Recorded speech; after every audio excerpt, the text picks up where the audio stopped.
Welcome back. ಪಂಚ ರಾಜ್ಯಗಳ ಸೋಲಿನ ಸುಳಿಯಲ್ಲಿ ಸಿಲುಕಿ ಮುಳುಗಿ ಹೋಗ್ತಾ ಇದೆ ಕಾಂಗ್ರೆಸ್. ಗಾಂಧಿ ಕುಟುಂಬ ಕಾಂಗ್ರೆಸ್ನಿಂದ ದೂರ ಇರಲಿ ಅಂದಿದ್ದ ಕಪಿಲ್ ಸಿಬಲ್ ವಿರುದ್ಧ ಕಾಂಗ್ರೆಸ್ ಶಿಸ್ತು ಕ್ರಮಕ್ಕೆ ಮುಂದಾಗಿದೆ. ಇನ್ನೊಂದು ಕಡೆ ಸಾಮಾಜಿಕ ಜಾಲತಾಣಗಳಿಂದಲೇ ಸೋಲಾಗಿದೆ ಅಂತ ಸೋನಿಯಾ ಗಾಂಧಿ ಗಂಭೀರ ಆರೋಪ ಬೇರೆ ಮಾಡಿದ್ದಾರೆ. ನಾಯಕತ್ವದಿಂದ ಗಾಂಧಿಗಳು ದೂರ ಆಗಬೇಕು. ಕಪಿಲ್ ಸಿಬಲ್ ಹೇಳಿಕೆ ವಿರುದ್ಧ ಕೈ ಕೆಂಡಾಮಂಡಲ. ಪಂಚರಾಜ್ಯಗಳಲ್ಲಿ ಮಖಾಡೆ ಮಲಗಿದ್ದ ಕಾಂಗ್ರೆಸ್ ಪಕ್ಷಕ್ಕೆ ಸೋಲನ್ನು ಅರಗಿಸಿಕೊಳ್ಳೋಕೆ ಆಗ್ತಿಲ್ಲ. ಪ್ರತಿದಿನವೂ ಸೋಲಿನ ಆತ್ಮಾವಲೋಕನ ಮಾಡಿಕೊಳ್ಳುತ್ತಿದೆ.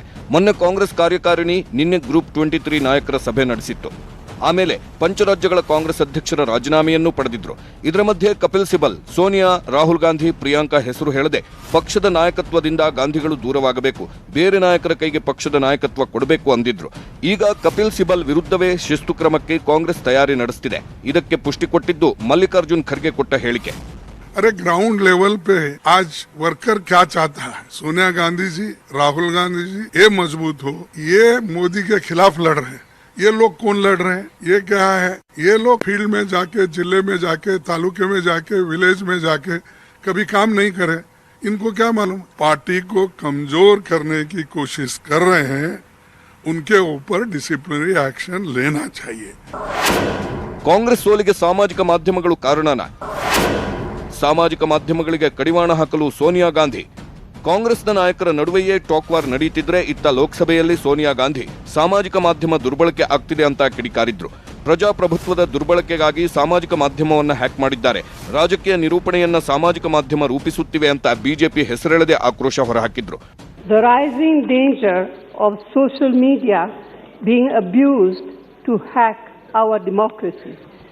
Global companies like Facebook and Twitter are used increasingly to shape political narratives by leaders, political parties and their proxies. That global social media companies are not providing a level playing field to all political parties. ಒಟ್ನಲ್ಲಿ ಗಾಂಧಿ ಕುಟುಂಬದ ನಾಯಕತ್ವದ ವಿರುದ್ಧ ಸ್ವಪಕ್ಷದವರೇ ಸಿಡಿದೆದ್ದಿದ್ದಾರೆ. ಯಾರ್ಯಾರು ಕಾಂಗ್ರೆಸ್ನಿಂದ ತಾವಾಗೇ out ಆಗ್ತಾರೆ, ಯಾರ್ಯಾರನ್ನ ಪಕ್ಷವೇ out ಮಾಡುತ್ತೆ ಅನ್ನೋದನ್ನ ಕಾದು ನೋಡಬೇಕು. Bureau report, news 18 Kannada. ವಿಧಾನಸಭೆ ಅಧಿವೇಶನದಲ್ಲಿ ಸಿಎಂ ಬೊಮ್ಮಾಯಿ ಬಜೆಟ್ ಮೇಲಿನ ಚರ್ಚೆಗೆ ಉತ್ತರ ನೀಡಿದ್ರು. ಇದಕ್ಕೆ ಸಿದ್ದರಾಮಯ್ಯ ಆಕ್ಷೇಪ ವ್ಯಕ್ತಪಡಿಸಿದ್ರು.